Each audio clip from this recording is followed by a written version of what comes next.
Good afternoon. Afternoon. How was important for you, if was important, to win in Madrid after some defeats, unexpected defeats? Well, it was very important win for, I think, my confidence level and also for the, Roland Garros coming up around the corner. After Australian Open, I struggled to kind of find my best level, and the win against Dominic Thiem in the semifinals was very important to kind of build on that win, and then finals was a great performance. I didn't drop a set in Madrid, so for sure I'm coming into Rome feeling good and feeling a bit relieved as well. Obviously it's different when you win a Master Series event on clay. You just feel like you took a step towards where you want to be, and you're headed in the right direction. Novak, before Grand Slams and Roland Garros in a couple of weeks, is there anything you do during that week before differently than maybe a big ATP event, or how do you kind of specifically prepare for Grand Slams? Well, again, it's slightly different preparation, I think, for Roland Garros than maybe other slams, because you don't have maybe as much time. I mean, depends on how I play here in Rome, how far I go. If I, have a really good tournament and go all the way, obviously, I'm taking several days off and then starting to train again. So comparing to other Grand Slams, the weeks prior to Australian Open, for example, you have, at least 7 days of training. In Australia, same for US Open, but here it's a bit different because the amount of tennis that you play. So I'm not looking to have so much practice in Roland Garros. I think I'm playing well. I'm in a good form physically. I feel good. I'm motivated. So it's not going to change too much. I've been doing certain things a similar way for many years that have been working for me. So there's no reason to alter it in any way drastically. I've played historically very, very well and successful in Paris. I won the title once, but I played, finals several times, many semifinals. So, I know what it takes to go far in the Grand Slam, but my attention is first focused on Rome. Like you're going from here to the player council meeting where there's the vote for the board. Yeah. And I'm curious whether you've made your mind up or not on who you're voting for. I'm not asking that, but what I was going to say, whether you have or not. Yeah. What qualities are you going to look for in a candidate? What do you think the next person on there? First of all, you guys have to understand that I see the way it was presented in the media. I didn't really like it, and I don't think it's fair that you guys point out myself as the decision maker. I am a president of council, but that consists of 10 players. So the majority decides. I am one of the 10. So I do have respect of players, and of course, and I'm very privileged to be leading the group, but I cannot make decisions on behalf of the group, nor any of my stands can make difference if majority votes for someone else or something else. So that's going to be the same kind of process now. We are having presentations, so 6 candidates are going to present, and after that we will see. Obviously, I don't know what they're going to come up with. When they present, we'll talk as a group and then make a decision. What is a priority for us? What are we? I think what do we want to get out of them? I think we collectively have to understand the so to say a profile of a person that we're looking for, whether it's experience in sport, in business, both. That's to be discussed. If you don't think you should be a If you don't think you should be accountable as president, then who should be? It's not about accountability. It's about it's about the way you guys are portraying the whole process. Kind of putting all the weight on one guy. You know what I mean? I am a president of council, but then we are not voting. If you know the system and the structure, the board votes. So we have representatives of a board, so I'm not the one going and voting yes or no on the board. It's 3 board representatives. So they have the right, and historically they have been doing something that is also against the council, because they feel responsibility and they feel like that's the right way to go about and represent players in sport. So, we have been selected from majority of the players to be representatives of players, but we cannot always influence player board representatives that are the ones that are going out and voting the way they think they should. So why should I be always the one accountable for that if I'm not the one voting? Next question, please. Sorry? No, give him. I would like to hear what he. Yeah. Well, if the board members who then vote against your wishes are then ousted, like Roger Rashid was, it does seem like there's pretty direct influence on who picks the board. It has happened, as I said, it has happened in the past, and they've stayed. And it does seem like you are voting, from what I've heard, you are voting in the majority consistently. This is not like you're getting overshadowed. And you are the leader by title in this group. And you're the number one. And your source is reliable. Sure. Well, Okay. if you ever want to say anything about what happens there, you can shed more transparency on it. You have first-hand information from the council? Sure. Sure? Sure. Okay. Well, if you wanted to refute something, great. But if you just want to say you're not saying the right thing and give no counter story, that's not as useful.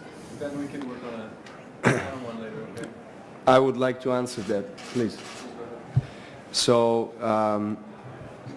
I know you guys are looking for a story, and when you have a certain agenda behind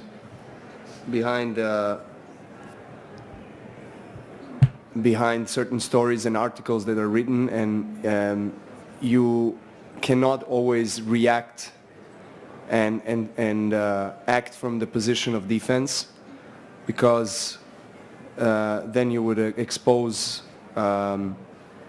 your weakness, or then what does that mean? That we have to react to every certain article that you write or anybody writes?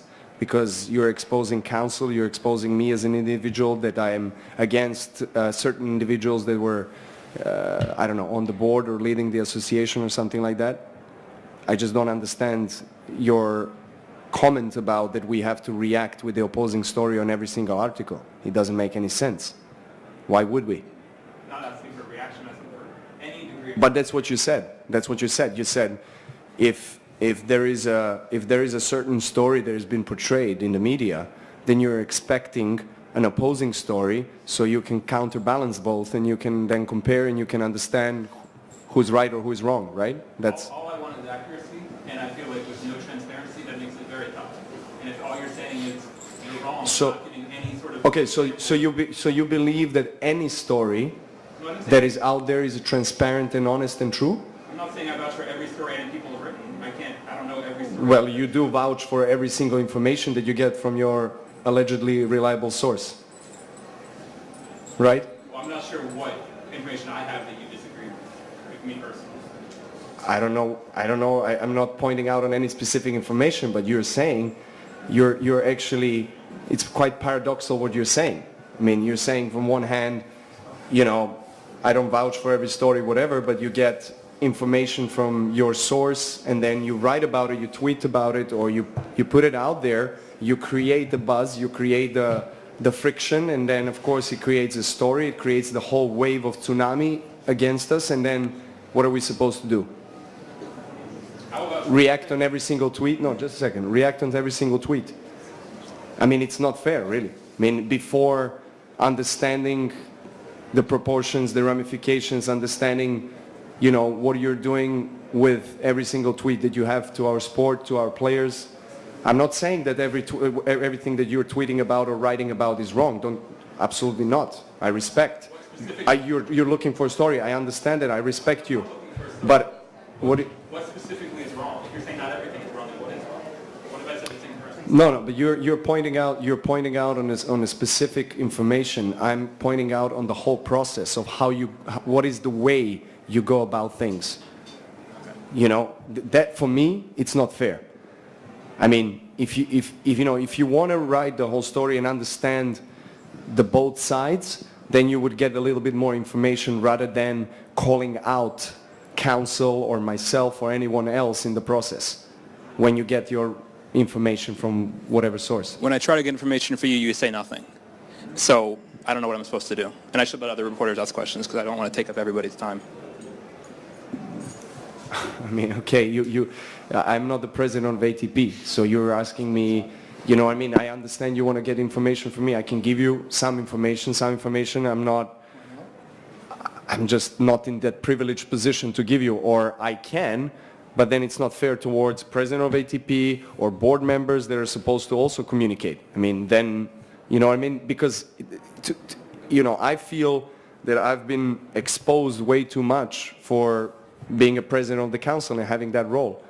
You know what I mean? Like, everyone holds me accountable for every single thing that happens in tennis at the moment, which I think it's unfair, because I'm not the only one there. And then, you know, if someone wants to understand the way the structure works, then he wouldn't be having that kind of approach. That's what I'm trying to talk to you about here. Not about informations that are going out there. Some of them are correct, some of them are not.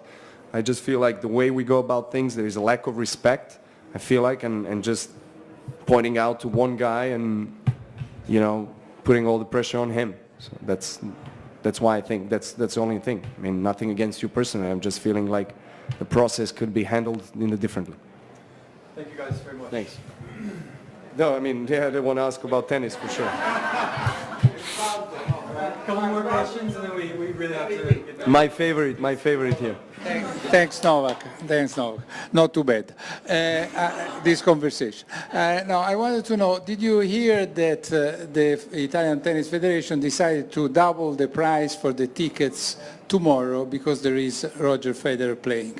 And we were somehow surprised and didn't expect that, especially since Federer was not here for the last 3 years. You have won here more than he did. He never won.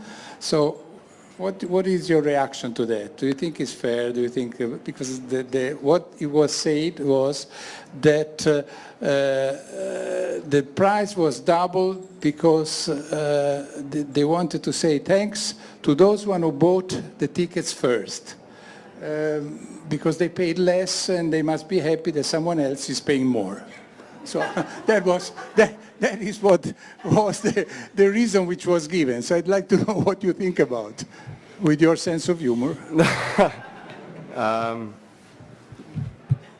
Look, this is the first time I hear that information. I don't think that because Roger hasn't won here that it kind of affects his value or what he brings to the world of tennis or any tournament. So I think he is the biggest name, you know, he's historically the guy that won the most titles, and he's a huge brand in sports worldwide, one of the biggest of all time. So from one side I maybe can understand. I mean, I don't feel offended by that, or I don't feel it has disrespected me or Rafa or anybody else. But I mean, bottom line is that if it brings more tickets and more attendance to this tournament, that's great. That's great for everybody, you know.